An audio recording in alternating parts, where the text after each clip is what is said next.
host, Jeff Mayhew, and I am here with the crew. And we have a very special guest back on the show. Mr. Brad Smith is on the show today. But first, before we get to him, let's go around the horn and introduce ourselves. Roger, why don't you lead us off tonight? Hello, I'm Roger from the great state of North Carolina. CPA, married forever, two adult children. Happy with everything about my life except the quality of governance under which I live. All right, Walter. Hey everyone, I'm Walter Clapp, based out of Laramie, Wyoming. I'm originally from Texas, and I'm a lawyer.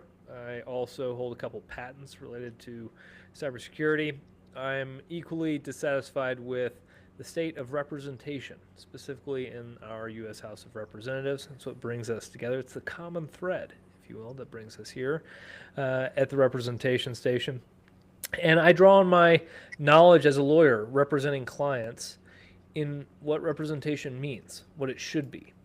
And I look forward to exploring that with you. And you can learn more at our website, which I will show right here, y435.org. And as I mentioned, I'm your host, Jeff Mayhew. I am a father of five. And I just kind of started reading history. I kept on reading book after book after book. And this one word kept on coming up over and over and over again. And that word is representation. That's what has led me here to be with you guys tonight.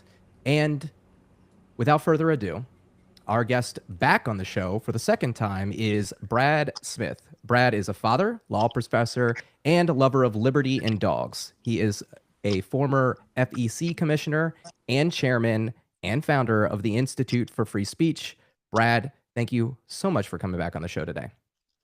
Thanks, Jeff. Pleasure to be here. And for those who don't know, the FEC is the Federal Election Commission. Yes, the Federal Election Commission, which we're going to get into today. I'm very excited to have you back. We had so many questions and we spent so much time talking about gerrymandering last time. We wanted to get some more of your expertise about representation in a way. So first, our first question tonight, and I'm going to start with you, Brad, is why is the First Amendment so important and how does it relate to representation? Okay. Well, the First Amendment is incredibly important because, I mean, it's almost a necessity to have a functioning democracy. Democracy is based on the idea that instead of using force to resolve our disputes, we're going to use politics. And ultimately, by the way, people sometimes hate this, but compromise. That's what politics is, figuring out the best ways to try to accommodate as many interests as possible. And you can't do that if you can't speak freely about government, if you can't criticize the government that's in power, if you can't talk about preferred solutions. To the founders, this was incredibly important. And I would note it goes hand in hand with another part of the First Amendment. Last time on, we talked a bit about Elbridge Gerry, one of my favorite founding fathers, and Elbridge Gerry, in addition to having gerrymandering named after him, is largely responsible for the First Amendment, including the right to assemble. Because what Gerry understood was that if you just could speak, that was great. But in those days, in the late 17th or 18th century, people were not generally, newspapers took a long time to reach. There's no TV, no internet. People needed to assemble and hear that speaker, and that had to be an important part of the First Amendment too. So it's a right both to speak as individuals, but it's also a right for us to hear as individuals, to hear ideas and hear what others want to say. I just don't know that you can have representative democracy really without at least some protection for free speech. Many countries that are clearly functioning democracies do not have as broad protection for free speech as we do here in the States. I think it's an advantage that we have that broader protection for speech, but you have to have at least a significant room of latitude for people to talk about issues and campaigns and politics and public affairs and whatever else they want to talk about. Yeah, and this is particularly relevant at this time because, just last week we had, I think, both the left and the right kind of like, I don't know, almost dismissing the First Amendment, between, criticisms about Charlie Kirk's assassination, people being attacked for that, the whole Jimmy Kimmel thing, supposedly, the FCC, sent an email or a message about, him being on the air that was somewhat threatening. And I think you're right. I think, it's important for representation. I think, historically, I think the biggest threat or biggest strike against the First Amendment was the gag rule back in the antebellum period. Because what they were tired of the petitions for slavery, and then it literally silenced, any representative in the House trying to, or in Congress trying to talk about this specific issue. So I'll kick it over to Walter real quick. And, why is the First Amendment so important to you? And obviously, I know you're going to bring it back to representation.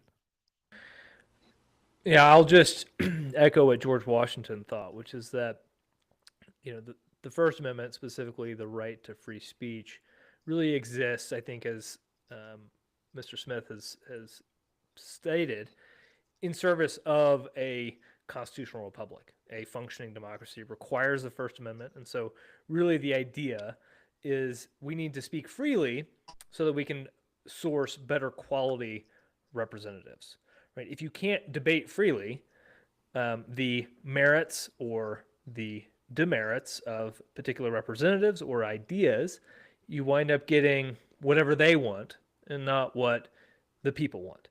And so it is of paramount importance, I believe, to have the First Amendment, but we have to recognize that the First Amendment was really supposed to be second, right? The first proposed amendment was to give us this foundational right of representation, and then what became the First Amendment, this right to free speech, would have helped bolster that right to representation. As we know, we didn't get that fundamental right to representation, and so the First Amendment in some ways is limited because the purpose for which it served or was meant to serve has been capped. 1929, obviously, the House passed the quote-unquote Permanent Apportionment Act. There's nothing permanent about it except for your unwillingness to get off the couch and do something about it. And when we do restore this fundamental right to representation, suddenly then the First Amendment, our right to speak freely, becomes all the more important, because then we've got a real shot at ensuring a better form of representation is flourishing throughout the nation. And so here I'll just give a quick plug for my working definition of representation, which is two-way education. It's as simple as that. Education requires action, but education in part happens when we have a freedom to speak. Right? We need that freedom to speak in order to educate our representatives, and for our representatives then to educate us back. So I'll kind of connect that back to what Brad was saying. He hit on Elbridge Gerry and the right to assemble. And I think that's very important, because you can be one individual speaking, right? But like, you are speaking into a void. Your voice is very tiny. And I think that this ability to assemble, is somehow connected to being able to grow the house, right? Because you need to be able to have somebody to speak for you. They're like you said, it's a two-way educational. They listen to you, they inform you. And when you have problems, your representative is supposed to be able to, speak on your behalf. But I'll kick it over to Roger.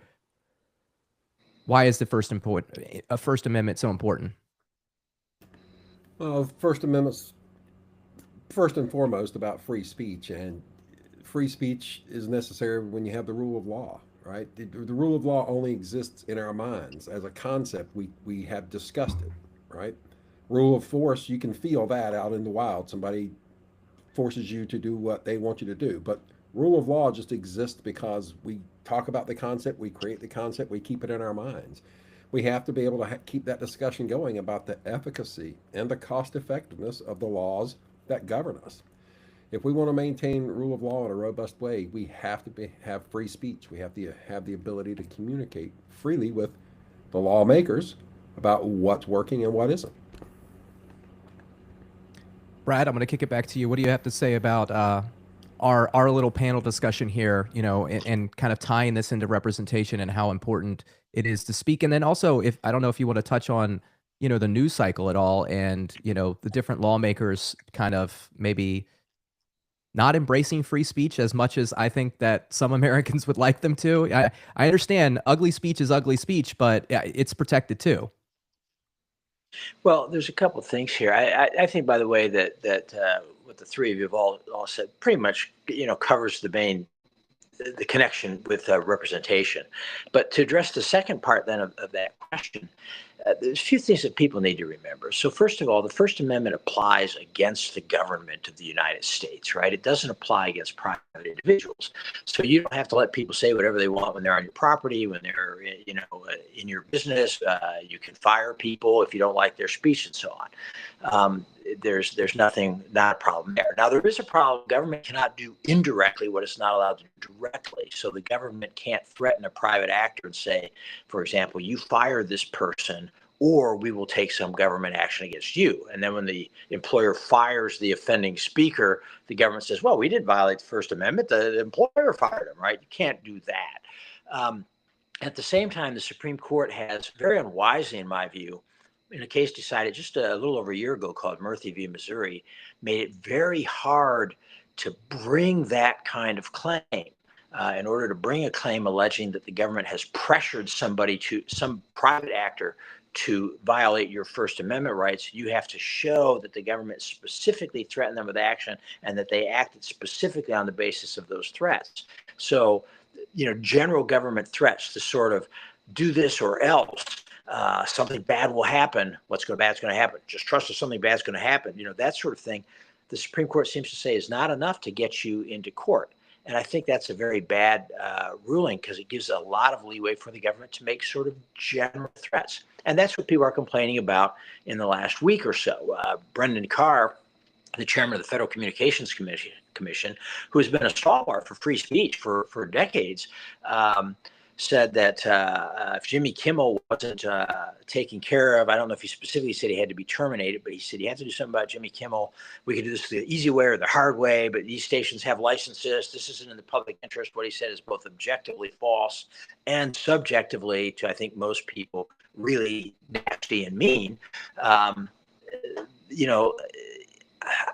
think that's the kind of thing government should be able to do, but under this decision in Murphy, it probably would be very tough for Kimmel to win a lawsuit there. And, I think that a lot of people on the left who are very upset about the threats made Kimmel have to be willing to disavow the Murphy decision. If they're not going to disavow Murphy, people on the right who, are familiar with the law in this area are not going to say, okay, fine. Kimmel gets his job back or can sue the government, but Murphy hangs out there as a bar to anybody else in the future suing the government, so that when AOC or someone is the president and tries to enact a censorship regime, the left's all going to say, well, he doesn't pass the Murphy test. Either Murphy applies everywhere or it doesn't apply at all. And unfortunately, right now, I think the answer is it applies everywhere, and it's very, very tough to bring a case alleging this kind of indirect government coercion. So that's a real problem that we have going on. If I can just say, a couple more words about it, it's actually one of our big problems in recent years. I would say two problems. One is there's an idea people have. They want to say that, well, you have free speech, but speech has consequences. Okay. How about this for a rule? First Amendment applies to the government. The government can't censor your speech. But if you go ahead and publish this podcast or publish a blog or comments on the web or whatever, and the government doesn't like it, then they can throw you in jail. You got to speak. We're just saying you got to have consequences for it, right? Nobody thinks that's a good idea. Nobody thinks that's consistent with the First Amendment. And we need to think that way in our private lives a bit too. Obviously, there are some times when speech gets so beyond the pale that it's appropriate to take action to fire an employee or something like that. But most of the time, we should recognize that people have a lot of diverse opinions. We shouldn't engage generally in campaigns to find obscure people who posted stupid things on the internet and try to get them fired from the job. It's sort of a perspective. And people say, well, why should I have to work with a fascist, or why should I have to have a fascist in my restaurant or something? Okay, great. True. You don't want Nazis in your restaurant. Great, get rid of them. Even if they're not doing anything Nazi-like, they're just sitting there in clothes eating, But at the same time, we have to get the perspective and realize that Mitch McConnell is not a Nazi, right? Lawrence Summers, the former Treasury Secretary, is not a Nazi. 75 million people who voted for Donald Trump are not Nazis, right? We need to get some perspective here. And I think when we have that kind of perspective and that kind of general private tolerance for free speech and disagreement, we have what I call the spirit of the First Amendment, which ultimately supports that direct and specific ban on government attempting to censor its citizens. Again, all of this, including speech in the private arena, is vital to representative government. Yeah, I think I'll just note, I think the term of art of the Murphy v. Missouri decision is it's jawboning. So when the government does Right. kind of covertly what it can't do overtly, it's called jawboning. And the other note I'll make is that it appears that Disney is bringing back Kimmel despite the threats made by Carr. So it'll be interesting to see how this plays out. But I would agree with Mr. Smith that we do all need to be on the same page. I think left and right. I think just like we can be on the same page about representation, we should be able to be on the same page about the First Amendment. These are kind of the bedrocks of our society. So sorry to step on you, Jeff. Go ahead.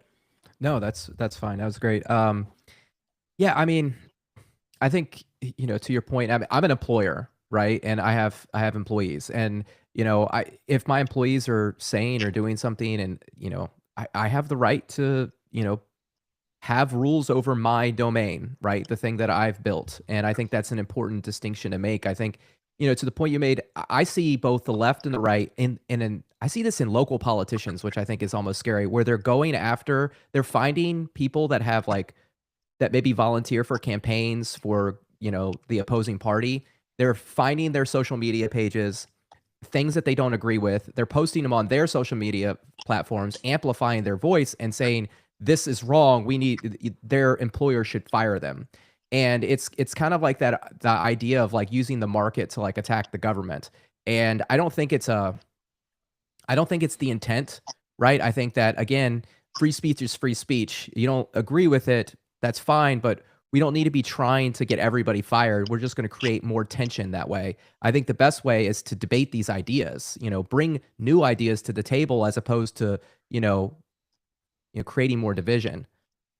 Yeah, it's not a healthy trend to be seeking out people and trying to get them fired for their jobs when they didn't do anything in their job that was wrong. Now, I would say, though, that with something like Jimmy Kimmel, it's a much tougher question, right? Jimmy Kimmel's job is to build an audience, and not just for his own show, but for the network generally, for other shows, make people feel good and warm about it. And the comments he made were both factually wrong and frankly kind of nasty and mean spirited, and coming at a time when there was a lot of heightened tension and a lot of people who might feel for years, we're tired of all these evening talk shows that are just blasting conservatives all the time. But now at this point in time, given the assassination of Charlie Kirk, some of these people are just going to say, that's enough, I've had it, I'm not going to listen to this stuff anymore.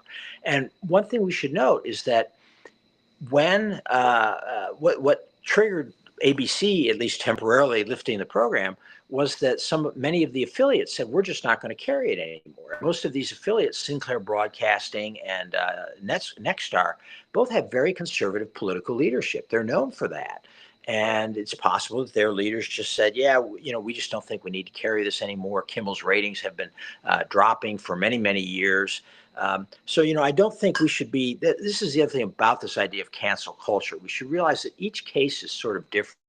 And that is, again, another reason why I think, we're best off to all have a spirit of good faith, of tolerance, of recognizing mistakes, but let the people closest to it decide. The people at the station have a better idea whether whether carrying Kimmel is going to cost them or not. Some people goes out and tries to fire somebody at the Office Depot because he went make signs for the Charlie Kirk Memorial or something like that. To me, I'd say, look, that's for the employer to handle. The employer, I hope, would talk to the person, but he should consider the age of the person. Is he experienced? Should he know better? Is he new? Is he generally a problem? Is he generally a great employee who just had a lapse of judgment? And again, in that kind of spirit of tolerance and openness, that spirit of the First Amendment, I think everybody needs to just take a deep breath and lighten up a little bit, and recognize that, it's good that we hear these views, and we have to be able to talk. As Charlie Kirk himself used to say, when people stop talking, bad things start happening, whether it's a marriage or politics or whatever. And that's so true. Yeah, big time. Um, okay, so let's switch gears just a little bit here. Still First Amendment topic. But I think one of the big hot topics in politics is always about the money in politics, and many people blame the Supreme Court ruling Citizens United. So I was hoping, if you could you give us a, I don't know, a basic explanation of what Citizens United is, for our audience, so they can understand? Because I don't know if a lot of people, I think a lot of people get the gist of Citizens United, but maybe they don't understand it fully. And when I got into this, I was very against Citizens United. I thought it should be repealed. The more I've studied, the more I realized that I don't really know if that's possible. So just curious your take on that as well. Yeah, so Citizens United is a widely misunderstood case, and we need to lay some groundwork first. So some people say, well, Citizens United held that corporations are people. It did not hold that. And in fact, that is not a controversial position in the law. Corporations aren't people, obviously, but they are associations of people, groups of people. People form corporations in order to accomplish their objectives. So if you want to go down and protest in front of City Hall, you can do that. And if I want to go protest in front of City Hall, I can do that. If the two of us want to do it, we can both do it, and we can do it together. And if a whole bunch of people start joining us and we start raising money to print banners and to bring, to travel about to other capitals or whatever it is we want to do, to produce podcasts, that sort of thing, we may adopt the corporate form to achieve what we want to achieve. And that's fine. We don't lose our individual rights just because we've adopted that corporate form. And this is not a new idea. This was the idea of corporate personhood goes back into the early 19th century as a matter of constitutional law. At the absolute latest, this was settled by 1819 in a case called Dartmouth College v. Woodward. But really, the roots go back further into the common law and the very dawn of corporate life. Okay. So the question is not, are corporations people? The question is, are there reasons why we should limit spending by this type of association of people in politics? One more thing on the corporations of people. I want to note, nobody argued that. It wasn't argued by the dissenters. It wasn't argued by the majority. It wasn't argued in the briefs. That was not what the case was about. So anybody thinks Citizens United is about corporations are people, you just got to go back and you got to start over and realize, again, the question is not whether corporations are people. The question is whether there are elements about a corporation that should allow us to censor the speech of that corporation. Now, the case says merely that a corporation can spend money from its own resources, from its general treasury, to promote the candidates of its choice, to support or oppose those candidates. Okay. Prior to this, recognize that you could not, in a corporate setting, spend a dime to support a candidate for office, not a penny. If a corporate executive took a stamp out of his desk drawer and put it on a letter he was saying to a friend saying, hey, I think Mitt Romney's a great guy, why don't you send him some money? That was a violation of the law. You couldn't ask your secretary to, just drop a letter in the post box. I mean, nothing. Zero was the cap. Okay. Now let's think about that. Is that really a good idea? I mean, corporations, they employ lots of people. They're a major part of our economy. They have millions and millions of shareholders. They're heavily regulated. They have much to say and much to contribute to our political life. And I think that was the general ruling of the Supreme Court in Citizens United, was to say you can't ban them simply because they're corporations. And to give you a feel for what the case was actually about, Citizens United was a group, and some people, older listeners, will remember a filmmaker named Michael Moore. And in 2004, he produced a movie called Fahrenheit 9/11. And it was a very anti-George Bush movie. In fact, Moore specifically said part of his goal was to make sure that it helped to defeat George Bush in his re-election bid for the presidency. So Citizens United, which is a conservative group, tried to make up their own documentary. It was not nearly as good, not as slickly produced, but it was a documentary about John Kerry, the opposition. And the FEC, I was on the FEC at the time, said, nope, you can't do that. We think that's a violation of the Federal Election Campaign Act. So they didn't do it. We said, basically, you're not really a filmmaker. You're political agitators. So Citizens United made a whole bunch of movies over the next few years. They became movie producers. And in 2008, they produced a movie. It was called Hillary, the movie, because everybody knew Hillary Clinton would be the Democratic candidate for president in 2008.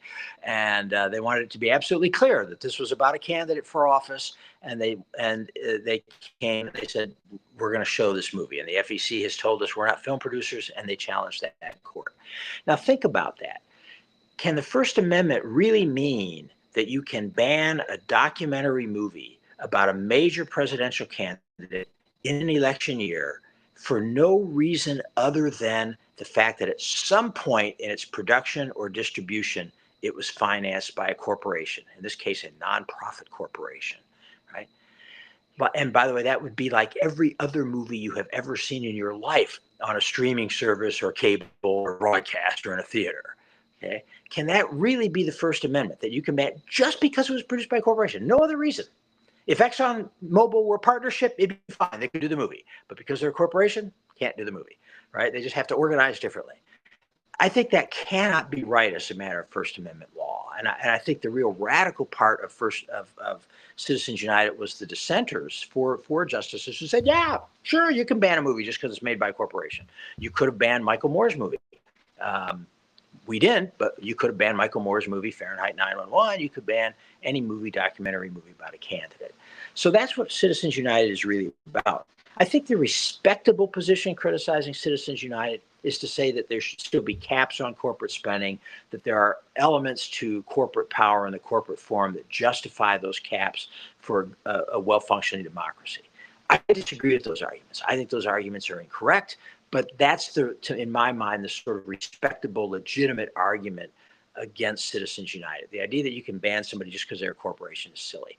Now, the other thing that's worth noting is that Citizens United did not allow unlimited spending in elections. That goes back to a case called Buckley v. Vallejo from 1976, which held that you can't limit people's spending in an election. And so whatever the First Amendment is about, it's about saying you can't tell somebody you've spoken too much, or this person needs to speak more, or whatever. You know, that the First Amendment is about keeping government out of making those decisions. But Citizens United did have sort of an attitudinal shift. That is, before Citizens United, a guy like Elon Musk still could have gone out and spent $220 million. He could do that if he wanted to.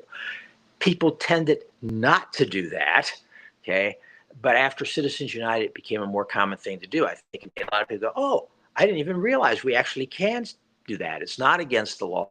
And in another case that came right after, called SpeechNow.org versus the FEC, made possible the formation of super PACs, which made it much easier for someone like Elon Musk to spend that kind of money. So that's what the case is about. And I think the argument against it has to be that there's something about a corporation that means we should limit their speech in a way that we don't limit the speech of other people and entities.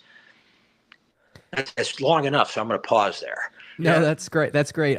So I'm going to get to Roger here next, but I think it goes to my next question is like, again, I don't necessarily know if it's repealable. You can't, overturn Citizens United. Like you said, it's about free speech, but to your argument is a lot of people feel really frustrated by the system, the amount of money that floods in specifically from the super PACs. And I think ultimately, whatever happens with campaign finance, it's got to come from Congress. It's got to be legislation, writing basic rules. But I'll kick it to Roger now. Roger, what's your take on Citizens United as somebody who's not a lawyer, who watches TV and watches this mess that we're in? Like, what's your opinion about it? My opinion about it is that we as a society spend way too much of our available scarce resources on politics. And it only got worse with Citizens United. The totals, the dollar values just keep going larger and larger and larger. I'm against Citizens United. I get everything Brad said, and I cannot disagree with him, but I still don't like it. I guess what it boils down to for me is, if we're gonna allow corporations, which have vastly larger stores of wealth to spend, if we're going to allow them to have unlimited power to spread any message they want, including lies, including misinformation. We need to have equally powerful and sweeping laws that can be used to hold them to account for such behavior. And I don't believe we have the laws, these other set of laws, strong and sweeping enough to hold corporations to account if they go rogue. Walter, I'm going to let you go next. Well, you're Yeah. last, so just And- just deal with it. Well, I appreciate Brad's explanation, and Brad is Mr. Smith for the listeners there. Brad Smith is who we're talking to. I want to push him. I want to push you, Brad, on. Do you see any potential distinction in the case law between a publicly traded corporation versus a privately held corporation? And similarly, between a wholly domestic corporation and a multinational corporation who, derives, say over 20% of its revenues from overseas? Sure. So, by the way, the kind of distinctions you just made, again, takes us to the debate that I think we ought to be having. I remember shortly after the decision was decided, I did a program on Pacifica Radio, which is a nonprofit incorporated radio chain, very left wing. And the person, I made the point. I said, look, we're on a corporate radio station. Can the government censor this program just because you're a corporation? And the hostess said, well, I think there's a big difference between, Pacific Radio and ExxonMobil. And I said, yes, exactly. That's it. The fact that they're both corporations should not be the defining characteristic. It's not what's really the relevant point. So you've raised a couple other distinctions. Now, before I get to those, I want to say a couple things in response to Roger's comments, because I think Roger really represents how most people instinctively feel. And I totally get that. And I totally get why it's bothersome to folks. In the $15 billion, right? Procter and Gamble alone spends more than that advertising, right? So, and that's one company. So what we spend on politics is really very, very little. Remember, the federal budget's a couple $1 trillion now, and we're spending $15 billion on politics, for how we're going to divvy it up, how urge people to spend it. So it's really not a lot of money being spent in any kind of raw sense like that. Now, then the question I would raise is, well, what does it mean to say a company goes rogue? I mean, if a company spreads falsehoods, anybody can spread falsehoods. Individuals can spread falsehoods. I mean, that's a different issue. Again, it's not corporations. It's are people saying things that aren't true, and do we think that can be addressed under the First Amendment? Some people have suggested we rethink some defamation precedents, like New York Times v. Sullivan, and we won't even go into that. There's a lot there. But that would be the thing. It's not a corporate issue. The same notion would apply to labor unions, to partnerships, and to individuals as well. And I think people should hear from corporations. I mean, imagine that you're working out in Iowa and the local factory wants to run a commercial saying, hey, look, our congressman is opposing these tariffs, and we've got to have tariffs or our company's going to go under. Personally, I'm not a big fan of tariffs, but okay, look, we've had tariffs for a long time. That's a respectable political position. Voters should be able to hear that message, and they should hear it from the corporation, not from individuals. I mean, they should hear it from individuals too, but it's important that it come from the corporation saying, this is what we think. You should vote for this guy, because otherwise this factory is going to close down and take 450 jobs directly out of this community, plus however many people rely on it, and so on, and be devastating to this, small city in Iowa or wherever it might be. I think people have a right to hear that kind of information and should hear it. Now, Walter, you raised a couple of good questions. So, what about some of the differences? So private, public, for example. One thing that we should notice that most corporations are not wealthy. There are only about 2,000 corporations in the country that even operate political action committees, which is all individual money. The vast majority of money spent in U.S. elections, the vast majority of that $15 billion comes from individuals. A corporate PAC is members of the corporation can give money to the PAC, which then handles the administration and spends it and so on. Generally speaking, small corporations are more likely to do political expenditures than large corporations. Why? Because large corporations are spending their money. They got lobbyists. They have tons of lobbyists, and they can go directly in. Small corporations can't do that. They don't have lobbyists. The best they have is their trade associations that might be able to spend some money. So if a small corporation, and small corporations can't afford to operate PACs, it's very expensive to operate a PAC, and you can't just go and ask anybody to give money to your PAC. You're very limited. And so a lot of small corporations don't even have enough people who are legally allowed to give to the PAC to make PAC spending. So I think those corporations need to be able to give and spend directly. There's also some division in the case as to whether Congress should have a different rule, or the court should have a different rule for nonprofit organizations such as Citizens United that people voluntarily give money to, specifically to engage in politics, as opposed to Ford Motor Company or Microsoft or Apple or whatever that you invest in to make profit. But the court ultimately held that was not a distinction it cared to make. And then you raise, Walter, the question of foreign contributors. And of course, the issue there is, what is a foreign corporation? Under the current law, a corporation, in order to spend in U.S. elections, has to be incorporated in the United States and headquartered in the United States. Furthermore, all decisions have to be made by U.S. citizens. Now, we can all say, well, this is a bunch of malarkey. If you're incorporated, just because you're incorporated in the United States and you're headquartered here, if you're a wholly owned subsidiary of a Chinese company, years ago it was the Japanese we were all frightened about, now it's the Chinese we're all frightened about, If you're a wholly owned subsidiary of a foreign company, even though the U.S. citizens are making the decision, they know where their bread is buttered. They know who can hire and fire them, and so you're going to have that question as to foreign influence. The price, of course, of trying to do away with that is that you are cutting out major American players. For example, for many years, Verizon, everybody knows of Verizon, right? It was owned by Vodafone, a British telecommunications company. Does it really mean that Verizon therefore should not be able to participate in politics to the same extent as its other U.S. rivals who may be seeking favors from the government or that sort of thing? Verizon employs like 30,000 people in the United States. They're headquartered in New Jersey. So it's a complex issue again, and I think that it's really not worth the cost of trying to ban it. Corporations have been sanctioned when foreigners have engaged in directing corporate PAC activities. And the fact is, there's just very, very little direct giving by for-profit corporate companies, let alone by foreign for-profit corporate entities. I mean, we know how much they give because it all has to be disclosed.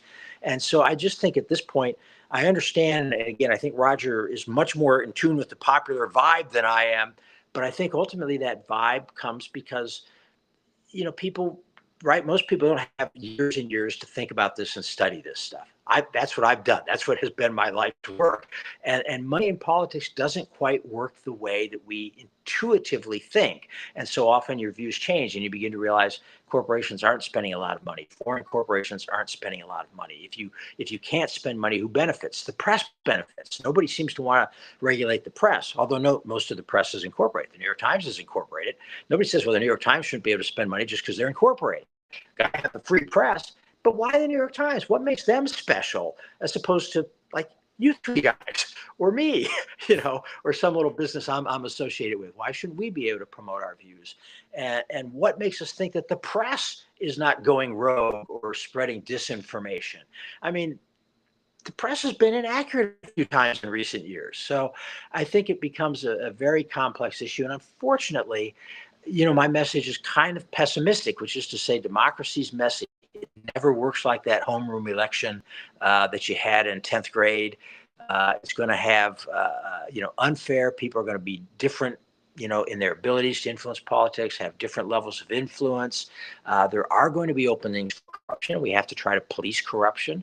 And we have to, as voters, pay attention and try to vote against people who we don't think are properly representing the district. But it's not going to be perfect. It's just going to be better than the alternatives.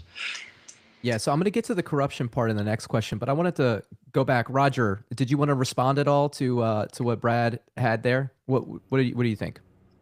No, I get it. I understand what he said. I don't necessarily disagree with the Citizens United decision, but I still don't like it. Yeah, right? It does not make me happy. I do not think it. I can't even put into words why I don't like it. I just don't like it, and part of it has to do with the imbalance of power that I and many citizens perceive. There's money bags over here that can spend years and years crushing the little guy in court, and I've seen it happen personally. A person I worked for about 6 weeks before I determined he was a crook, and I got out of there quick because I was advised, don't cross him. He will spend everything he has to burn you, and he has a lot. So, but burning you and suing you in court again is just a different level thing. Ultimately, the money that's spent on politics is spent to try to convince you to vote one way or another, and you still have your agency there when it comes down to that.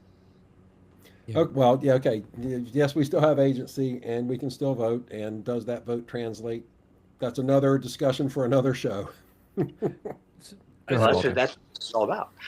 Well, I want to drill in on one thing that I mentioned, sort of in this distinction between publicly traded versus private corporations. You mentioned the sort of like the common law doctrine that at the end of the day, corporations are treated as conglomerations of people, which they are. But I think there's this sense today that publicly traded corporations are not really that anymore, right? That, okay, yes, Hobby Lobby is one thing, Koch brothers or Koch Industries, that's one thing. But then you talk about like an Apple or a Google, and they're just in it for like total domination, right? Like they're just, and there is case law that says a publicly traded corporation can basically consider nothing other than the almighty dollar and its profit objective. And that, to me, right, there's this inherent tension with large publicly traded corporations that are often multinational, that they're not really after truth seeking, right? There is something compelling them to lie for the dollar, and I think that maybe gets at some of the uncomfortableness that people feel around Citizens United. They don't know why exactly. I think it's somewhere there, right? That these publicly traded companies that are beholden to BlackRock and Vanguard, really, like the pension companies that ultimately hold the shares. Private Like equity. it's like 4 or 5 layers of humans behind the decision maker. And I'm kind of speaking to what Roger was saying. I'm trying to channel some of my legal knowledge into his frustrations.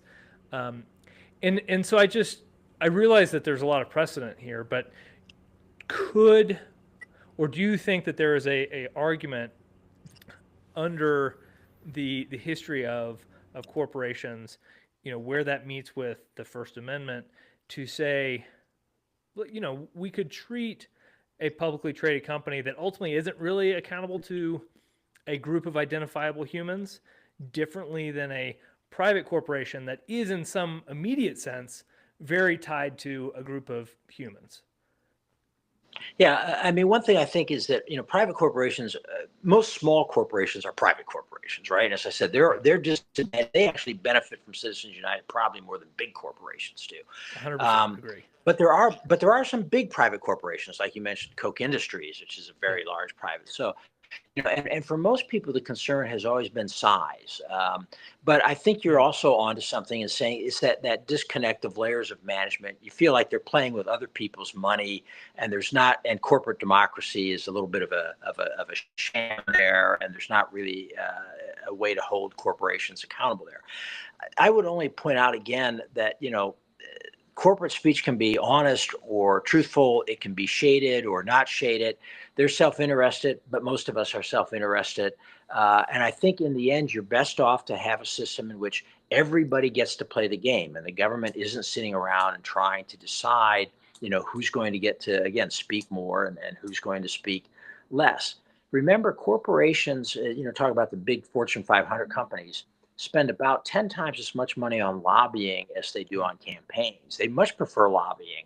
And so are we then going to cut off lobbying too? Are we going to say that people, if you're a shareholder in a corporation and the government says we're going to regulate that corporation, you're just out of luck. Your corporate representatives can't even go to Washington and say, this would be a really dumb idea. You shouldn't do this, right? And sometimes they are really dumb ideas. I mean, corporations are self-interested. That doesn't mean they're always wrong, right? So you have that issue there. And then I note as well that, she point out, yes, they have a duty to pursue profit, but do remember that's been very broadly defined under what's called the business judgment rule, that it's up to the corporate board to decide what produces long-term profit. And corporations spend about 10 times as much money on sort of public charities as they spend on lobbying. So about 100 times as much as they spend on all direct political campaign activity. And this is, funding symphonies and sports arenas and sponsoring, little leagues, kids teams and things like that. So again, it starts to paint a much more complex picture. And I think to go much further, we're going to have to take up the rest of this podcast and several others. But, again, I don't think that Roger is foolish or ignorant or stupid or anything. I think he channels how most people instinctively feel, and I think these concerns are real. I would just say that for me, I've never been convinced that when we really get down to it and talk about what are we going to do about it and how would we do it, that you end up with an improvement. I think that First Amendment doctrine, just everybody gets to play the game to their heart's content, is the best way to go. So maybe we need to change the game, and I think that will take us, Jeff, to the next thought. Yeah, so so my next question on my list, I'm gonna come back to, because you kind of you touched exactly what I wanted to go next, which is, all right, so let's change the game. A lot of problems with campaign finance, a lot of money being spent in presidential races and congressional races. Is uncapping and expanding the House of Representatives a better path for tackling campaign finance? The way I look at it, it's a supply and demand, right? There is only a limited supply of congressional representatives, which means the cost for the campaigns goes up. If you want to lower the cost for the campaigns, you have to increase the supply. You want to lower the amount of money being spent to each individual person running for office, increase the supply. Do you think that's a better path? And if so, why? Yeah, this is something until you asked the question, I haven't really given much thought to, but I have two kind of instinctive reactions. One is, with more House seats, you're probably going to see an increase in overall political spending. It's going to still be a lot of money spent. In some districts, it may not change the amount much at all. If you're in a district in Manhattan, in New York, the fact that your district is smaller isn't going to change anything. You still got to hit all the same TV stations, all the same kind of billboards around town, all that kind of stuff still has to be done. The effect on your campaign would be very negligible. You might do a bit less door knocking, but most of the stuff's going to be the same. On the other hand, in some states where in areas where you have bigger geographic districts that cover more geographic area, a seat might be no longer have to address two media markets and only have to advertise in one media market. Travel might actually become significantly less for some of these sprawling districts in rural areas. And those kinds of things would probably lower the cost of campaigning for an individual seat. And that might have some benefits to the extent we're concerned about the amount of time that candidates have to spend raising money, a concern we didn't really address before, and to the extent we're concerned just about the amounts spent in any given race. So you might end up with more total spending, but less spending on the average race. And that might be something that I think most people would find congenial for the reasons that Roger and Walter have set out. Roger, what do you think about that? What do you think about if we channel our energy, which we kind of already are, in uncapping the House? Do you think that's going to help the campaign finance? With that, it's not going to make it better all the way. Again, to your point, if you uncap the House, you're going to have a better chance of actually maybe writing some campaign finance law that you agree with. But do you think that's the best path then, as opposed to attacking Citizens United? Yes, I absolutely think that it's a better path than trying to get Citizens United overturned. I believe that could happen at some point in the future, but it would be a tough slog, even tougher, much tougher than uncapping the House. And, in response to this question, I fall back on a generalization, a position that I firmly believe, and that's, any particular reform that you can think of relating to the federal government specifically, but other government too. Any reform you're interested in, your chances of success improve when we uncap the House, increase the size of the legislature, move the extremists out so serious people can agree on things. So whatever particular reform, including campaign finance reform, if you want a durable solution, right, you need to expand, to Jeff's word, the supply of people who can, are involved in making that decision. More voices involved makes a better product, right? And so that's, I fall back on that. Any reform you can mention, including campaign finance, I believe will have a better solution from having more representatives than not. Walter, your take? Yeah, I mean, I think if, as Brad said, the objective is ultimately compromise, that, as Roger just said, we're more likely to find compromise when you have more reasonable heads prevailing in a larger house.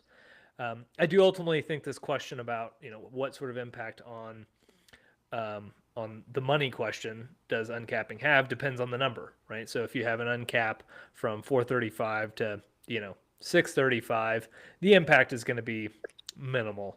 On the other hand, if you have an uncap that aligns with, the First Amendment or the first proposed amendment as, currently written and sitting in the ether, and you have 7,000 representatives, right? Then, the media markets change considerably. The amount changes more drastically. And frankly, the money is probably going to matter less than how many doors get knocked on. As we've said here, we don't take a position on what sort of uncap is best, because ultimately even a small uncap is going to introduce an event horizon past which we don't know exactly what's going to happen. There are going to be some reforms. There's going to be enough new blood that some reasonably compromised but intelligent legislation will be passed that could address some of these really difficult questions. And my takeaway from this so far really is like, man, each of these questions, you're like, oh, this is such a simple question. It's like, no, like you could spend 10 years studying just this question and still have reasonable disagreements, right? And that is what I think is so important, and the reason we need a legislature that is actually looking at seriously these complicated questions, because they're difficult problems that need compromise. And if we don't get that, what you have is an executive, legislating by executive fiat. And I think we can all agree that that is bad for us internally, and it's also bad for our foreign partners who are relying on us to be somewhat stable and not bipolar, as frankly, America has been over the last decade, if not longer. So that would be my take. So, Brad, I'm going to come back to you here, and I'm going to ask the last question. I'm just going to leave this one just for Brad, because he's kind of the expert in this, and hopefully he gives us some good insight on this. Is what's the most common way politicians circumvent campaign finance law? Well, that's a little bit of a loaded question, right? If they're obeying the law, they're not circumventing it. Okay. If they're not obeying the law, then they're violating it. So I don't know. What I would say is this: think about a lot of regulation. For example, regulating pollutants. You'll find a lot of people in manufacturing think the environmental regulations are too strict. They don't think they're realistic. They don't think ultimately they're good for the United States. And that view is probably shaped by the fact that they're particularly bad for those manufacturers themselves. But even with those views, they don't usually say pollution is a good thing. We ought to pollute more. Let's go out and pollute, right? They recognize it's bad and they wish they could get rid of it. They just think that there's costs and benefits, and they draw the line differently than the people who passed the laws did. Now compare that to political regulation, campaign finance regulation. We tell people all the time, you need to get engaged. You need to give people, encourage voter turnout, get people to turn out. You need to spend money to educate voters and so on. And then all of a sudden we turn around and say, oh, but wait a minute. We're spending too much money on politics. This is bad. You've been bad people for doing that. And I think that's a problem that's always going to be an issue here. Most people would like to pollute less if they can figure out a cost-effective way to do it. Most restaurants would like to take more precautions against salmonella or other, food poisonings in a cost-effective manner. That's what they want to do. But politics, we kind of, they recognize those side effects are bad. But in politics, we keep saying this stuff is good, and then we still try to limit it. And what that means is that anytime you limit some form of political speech, people will find other ways to get involved in the system. And those other ways won't necessarily be fair and equal either, nor will they be something in which everybody has, equal influence, nor will they be something in which there's no way of being uh, sort of corrupt but while staying within vaguely legal channels. So I think that's one of the problems you have to understand here. If for example, back in 2002, Congress, trying to reduce the cost of campaigning, tried to ban ads. This was before Citizens United. So corporations were not just we're not allowed to spend money on campaigns, but corporations could spend money to talk about issues and candidates and say, we think you should call your congressman and tell him to vote for this issue, which would be really important to our company, right? They could do that. Okay. So Congress said, okay, if it's within 60 days of an election, they can't even spend corporate money to do that. So then what happened? The corporations ran those same ads 90 days before the election or 120 days before the election. There's always some way that the ripple will keep going out. And the further you try to ban it, people will just keep moving out, sometimes in ways that are more distorting and more costly. So I think we have to be careful about trying to get rid of all circumvention with whatever regulations we have. And again, as I've made clear, I tend to favor pretty close to no regulation of campaign finance, but whatever regulations we might have should be, we should recognize that there's always some people who will violate the law or figure out a clever way around it. No tolerance policies, zero tolerance policies in almost every field we've learned are not really worth the cost. We could stamp out all crime in America if we hired not 50,000 or 100, if we hired 35 million more policemen and put them on the streets, right? We're not going to do that. It's not worth the cost of benefit. We have to be willing to accept some level of, sort of antisocial behavior. It's not to say we endorse it. It's not to say we don't try to improve it, but we make a mistake if we think that we can just make a perfect world. That's the quest for utopia usually ends up badly.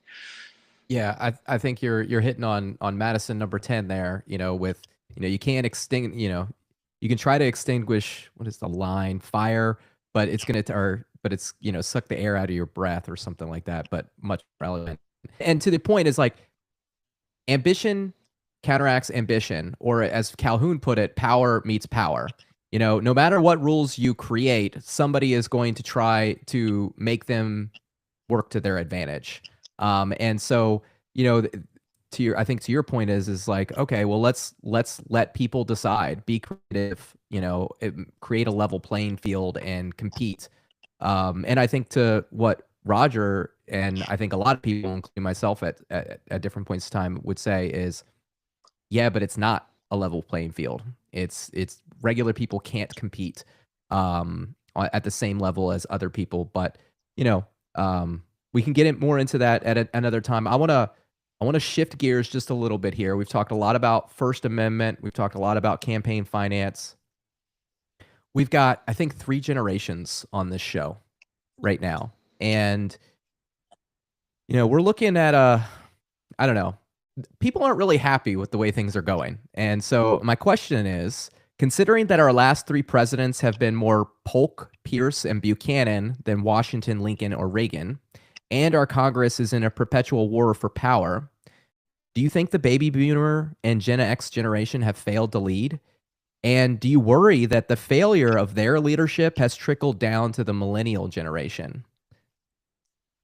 Well, I tend not to like that much to talk about politics and generational politics because, for example, late baby boomers and Gen X and early Gen X vote together much more than late baby boomers vote with early baby boomers, or than early Gen X vote with late Gen X. Why? Because the late boomers and the early Gen X had a lot of the same formative experiences that they do remember. They're slightly different ages, but of the great inflation of the 70s, the Reagan campaign, the end of the Cold War, that sort of thing. So talking raw generations is an awfully crude cut.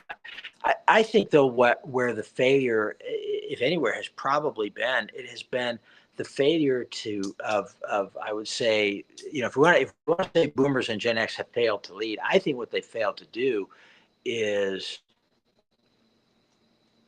teach democratic, small d democratic values to the generations that follow. That ability to tolerate disagreement, to know how to solve problems. There's significant polling showing that millennials and Gen Z are much more likely to think it's okay to shout down speakers on campus or even to use force to stop them from speaking on campus. Things like that, I think, are problematic. And I think the issues here, we get awfully far afield from the main topic of this kind of podcast.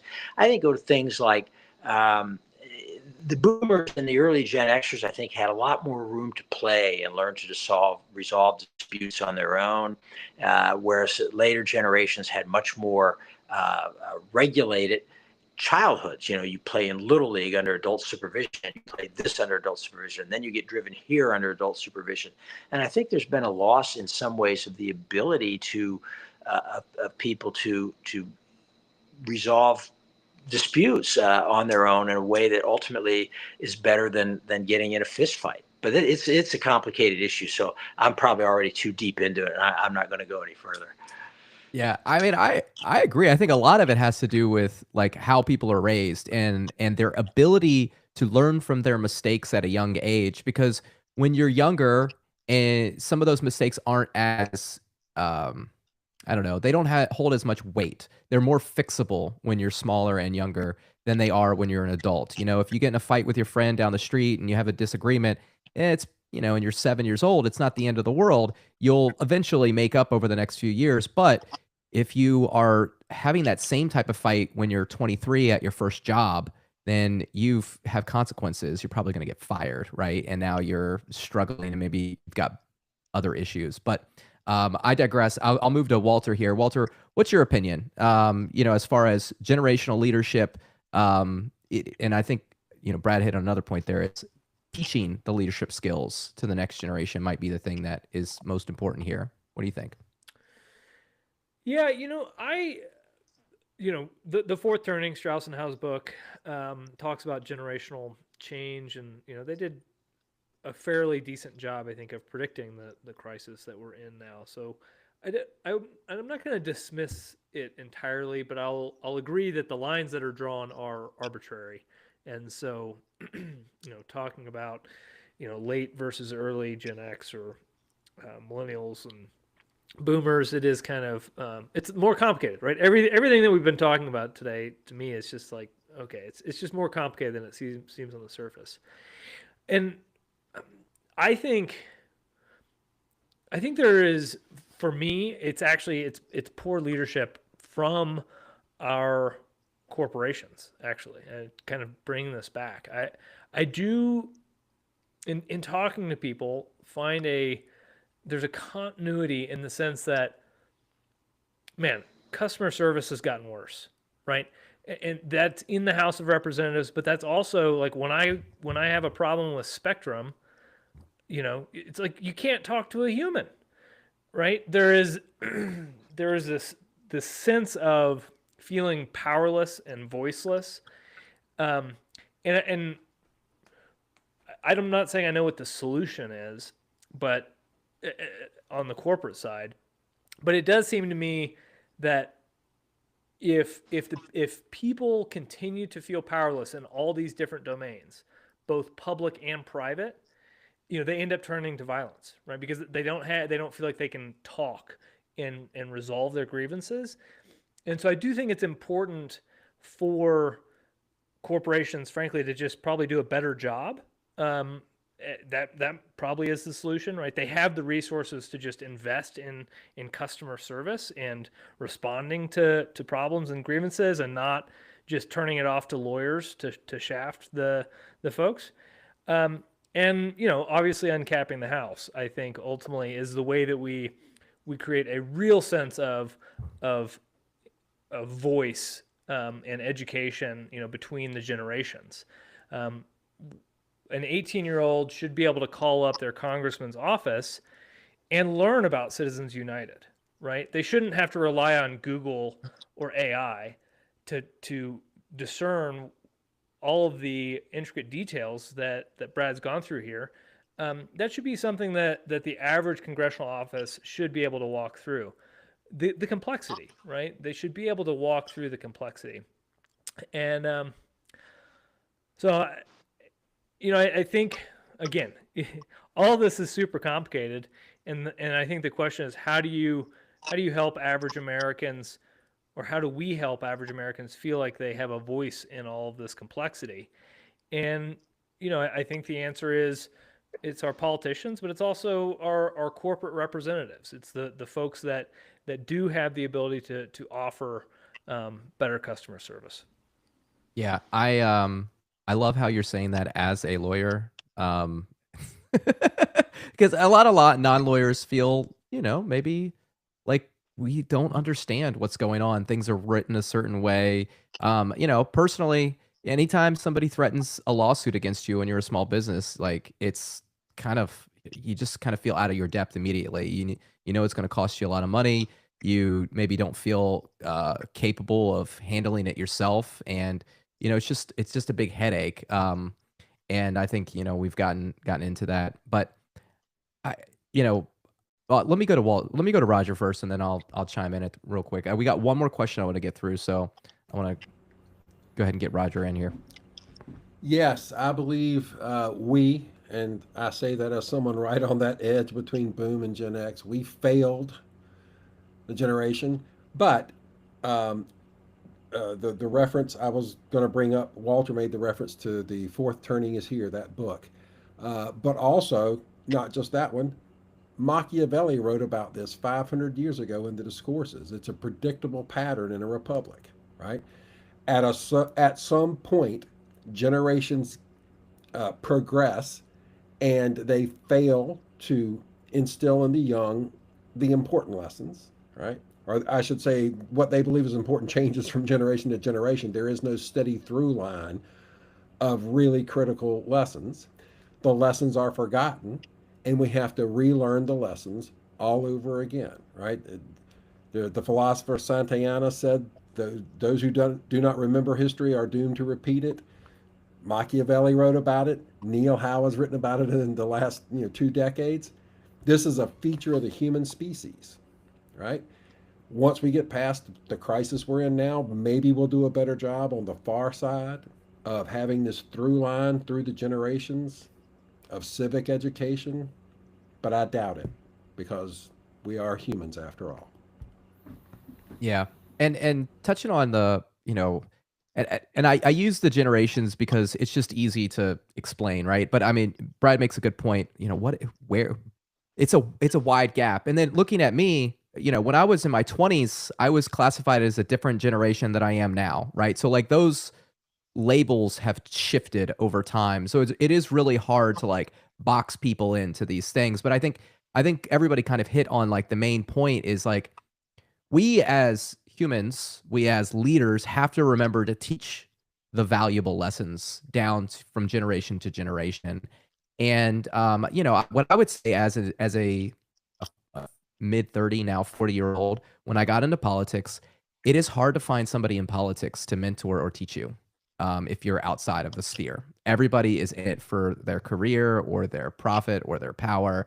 And if you want to have a voice and you want to be involved, there's really nobody to help you. You're kind of on your own, and it can be very frustrating. I had lots of friends that I tried to bring into the arena with me to help, and they were just like, I have no interest being here. This is not the environment I want to be in. And I think that's the environment that's been cultivated over the last, few decades, and it doesn't have to be that way. I think it can be different. We just have to enter that arena, learn, and then teach, and try not to, make the same mistakes as the leaders in front of us. But I'm going to get us out of here on kind of a fun question. I'm from Virginia. Brad, you're from Ohio. You're in Ohio, right? That's right. Yeah, I'm Ohio. All right. So which state has the better set of presidents, Virginia or Ohio? Well, I don't think there's any way. There's no comparison. I mean, there's no way that Washington, Jefferson, and Madison can stand up to the likes of Hayes, Harrison, and Harding. Clearly, Ohio's the answer. No, obviously Virginia would seem to be more distinguished. But I will say this as we leave: I think the presidency of U.S. Grant And surprisingly to many people, the presidency of Warren G. Harding are both underrated. I think they were better presidents than they're given credit for. But Mm. yeah, no, I used to live in Virginia all the way. Those early founding presidents did a good job, despite the fact that they were white male slaveholders and everything, in terms of setting up a system of government that would endure and lead to a very free and prosperous country. They were the men. Yeah, it's funny because I traveled through Ohio this year, and we stopped at the Hayes, McKinley, and Harding presidential libraries on our way, and I picked up these things for my daughter, which is like just like it's a laminated sheet of all the presidents on one side and the vice presidents on the other side. And they're listed underneath which state they belong to. And I counted them up and they had more presidents from Ohio. And I'm like, this can't be right. And they skewed the way they represented where the presidents were from based on like where they were living at the time they were elected versus wherever they were born. And I was like, so Ohio actually had more presidents on that sheet. But if you drive outside of Ohio, the sheet is different. So I thought like obviously Ohio has an axe to grind against Virginia somehow. Jeff, you've missed your calling, babe. You should be an accountant. You should definitely be an accountant, studying that kind of detail on the place.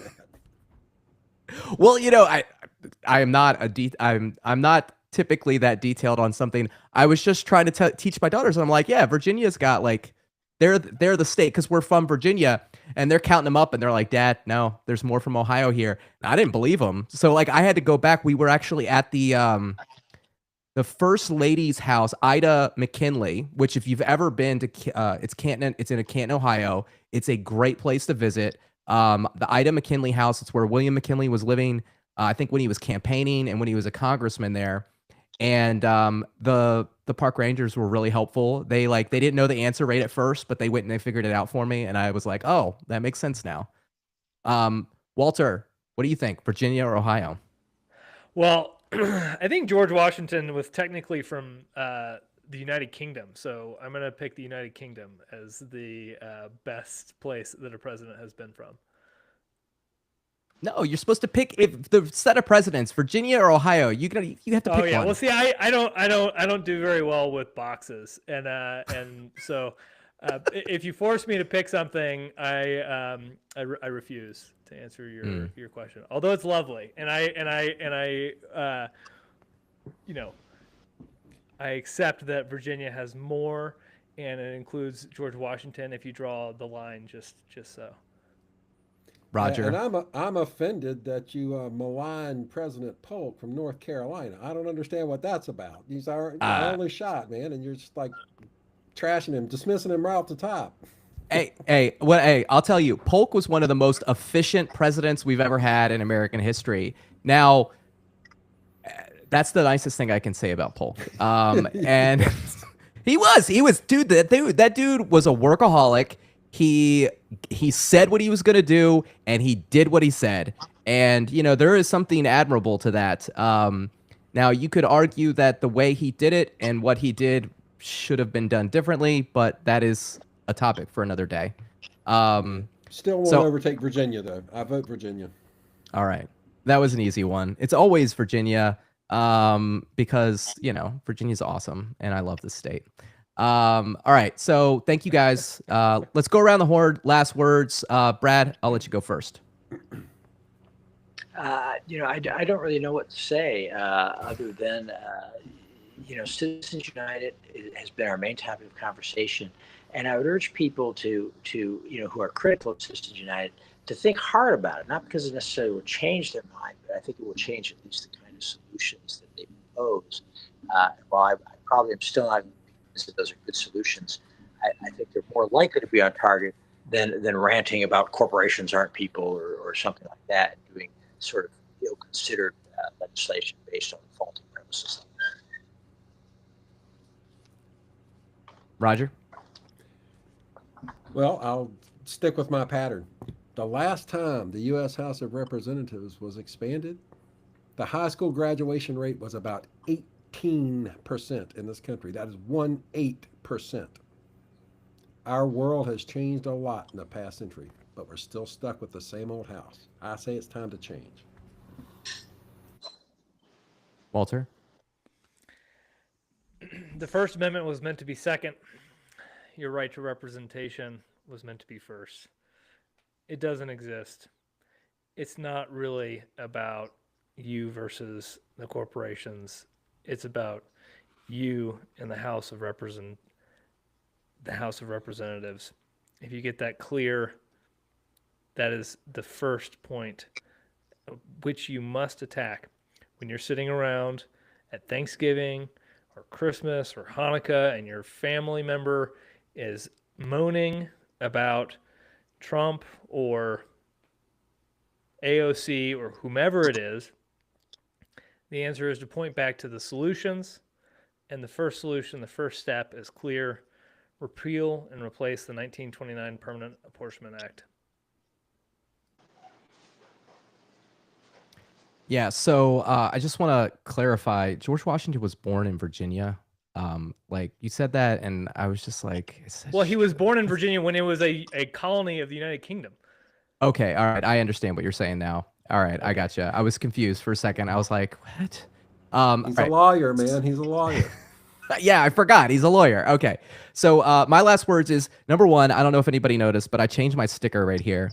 This is a sticker from a local pizza place that I've been going to for my entire life. It's right down the street from me. It's called Spatoni's. It's absolutely delicious. It's in New Baltimore.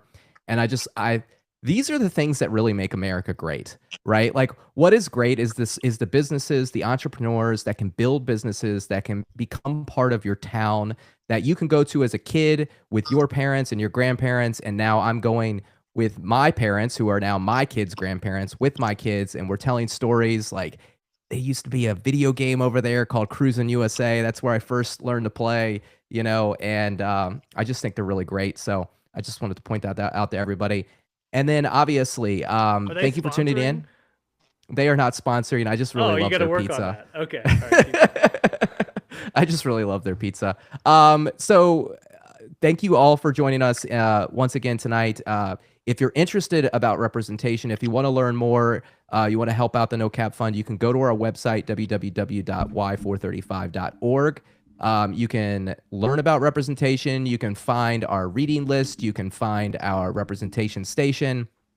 You can sign up to be a volunteer. You can sign our declaration, and you can even make a donation because, as we talked about tonight, money is essential in politics, whether you like it or not. And so, I just want to thank Brad for coming on the show. I think your insight is just fantastic. I really appreciated it. All you had to say. And, so thank you to our audience. And as always, peace, love, and representation. Representation.